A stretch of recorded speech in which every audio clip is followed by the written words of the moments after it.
Now, I have done a lot of videos on the ketogenic diet, but I wanted to include a new video for beginners with all the updates, but I want to make it really, really simple. So let's just start with the basics. What is a ketone? A ketone is not a fat, it's not a carbohydrate, it's not a protein. It's kind of a combination, or it has characteristics of both a fat and a carbohydrate, but it's not either. It comes from fat, but a ketone is an alternative fuel source. And the way that you get ketones is you simply lower your carbohydrates in your diet, or you reduce the frequency of eating. And this is why we recommend a low-carb diet with intermittent fasting. And that way you can maximize your ability to make ketones. Ketones have many advantages versus regular glucose fuel. Number one, it will increase your oxygen in your body. Number two, it increases your energy. Number three, it supports the brain. In fact, your brain prefers ketones over glucose. Same thing with the heart. If your heart is damaged or your brain is damaged, ketones are the answer, and they can bypass the mechanical damage pathways and feed the tissues directly. Most of the body tissues can run in ketones, but some parts need glucose. And this is the confusion that people have. They think they need to consume glucose to get glucose. No, there's something called gluconeogenesis, okay? Glucose, new, genesis, the creation of. Your body can make glucose if it needs it from fat, ketones, proteins. You don't need to consume carbohydrates to get glucose. Now, it does take time to turn the fat into ketones. It's going to take between 3 to 5 days. It all depends on how damaged insulin is in your body, how damaged your pancreas is. If you are a pre-diabetic, if you are a diabetic, if you have insulin resistance, it's going to take longer and longer to adapt. But by lowering the carbs and going on intermittent fasting, you'll get there a lot faster. That explains how to get into ketosis. You lower the carb and you lower the frequency of eating. Now, why would you want to do ketosis? What is the big benefit of doing that?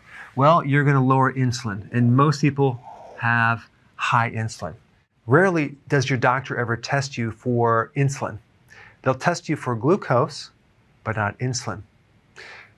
If they did, they probably would find higher levels of insulin. The test that you would want to do is called HOMA-IR, and that will pick this up.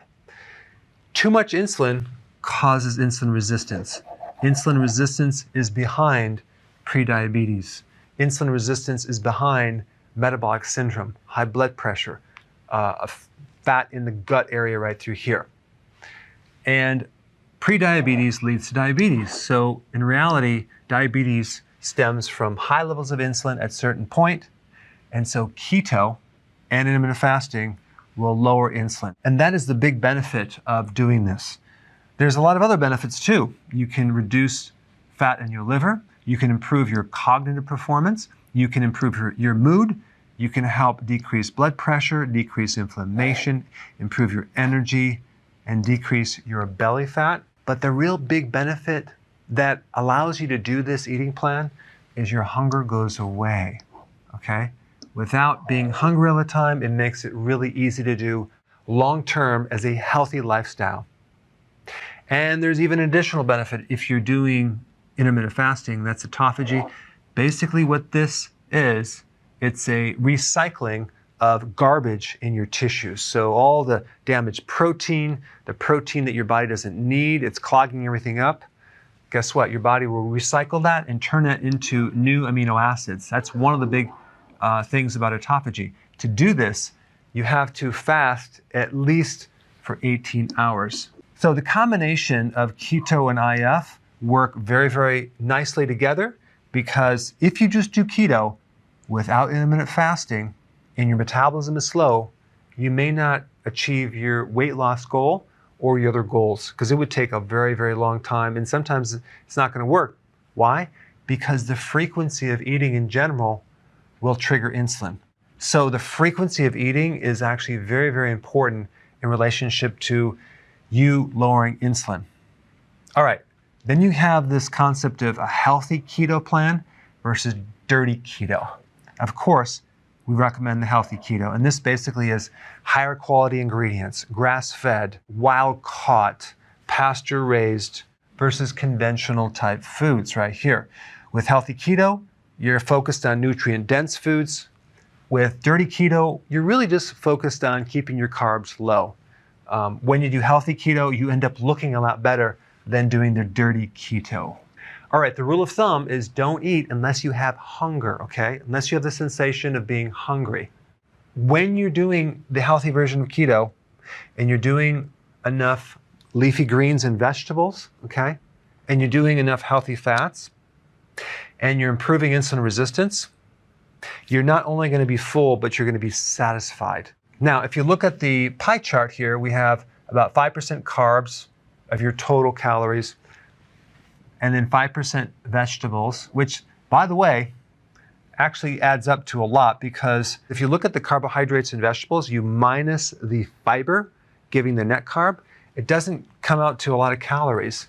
So if we look at the total carbs, which would include like berries, hummus, nuts, and seeds, there's a little bit of carbs in those, and you combine the vegetables, that's like 10%. Then we have 20% protein, and then we have 70% fat. Now, the fat looks like a lot, but realize fat is basically double the calories of other macronutrients. But if we actually look at an actual plate with your food on the plate, if you just look at it like this, to keep it really simple, half the plate vegetables, okay? A quarter would be protein and a quarter would be fat. But because protein and fat usually come together, that's going to be pretty much half your plate. That's what it should look like. The benefit of the vegetables are the vitamin C, the minerals, other nutrients and phytonutrients. Okay, I'm going through this really fast, but I'm just giving you a summary. In the next few videos, which I'm going to put in a link down below, I'm going to talk more about exactly what to eat when you're eating. But I wanted to give you the simple overview of all the most important things. So now let's just put it all together. Ideally, when you wake up in the morning, if you keep your carbs low, you're not going to be hungry. So you want to skip breakfast and push it forward to the point where your breakfast now becomes your lunch. So don't eat in the morning. You can do coffee or tea. So ideally, your first meal would be at lunch right here, and then your second meal would be at dinner. So you're doing 2 meals a day. If you keep this within a 6-hour window, that will give you an 18-hour fast. Now, what's really magical about 18 hours is that's when the autophagy starts. So you start getting some really cool benefits. The way that you're going to avoid snacking between the meals is you're going to add a little more fat with this meal and this meal to be able to go longer, okay? And then as you start doing it and becoming more adapted, you can kind of cut back on some of the fat because you're going to be burning your own fat. And your own fat is the healthiest fat that you can burn. But the key is this 18-hour fast right here. If you have to snack within your eating window, fine, if you need to do that. But we don't want to snack after the dinner all the way to the next first meal. You can drink fluids. You want to take electrolytes and B vitamins for sure, and sea salt, that's a necessity. But we recommend that you don't eat anything. The common foods that are really good to focus on would be pasture-raised eggs, okay, organic if at all possible, shellfish, fish, sardines, meats, organic, cheese. Now, a lot of people don't do well in cheese. Cheese has a lot of hormones. It's not good for people with prostate issues. It's not good with people that have allergies. So some people do not do well in cheese. Personally, I do a small amount of cheese, and if I'm going to consume cheese, it has to be grass-fed organic. I usually get European cheese, and I don't have a tremendous amount, but you can overdo it with cheese. Olives, that's a must. Avocados, lots of vegetables, 7 to 10 cups, very beneficial. Nuts, for some people, they don't do well on that, especially if they're prone to kidney stones. You have to be careful with almonds, okay, as well as spinach. So I'd avoid those if you're prone to kidney stones. Also, seeds like sunflower seeds, perfect on a ketogenic plan. All right, here you have it, the basic ketogenic plan for beginners. So if you want more knowledge on how to create a healthy body, Subscribe now and get daily notifications.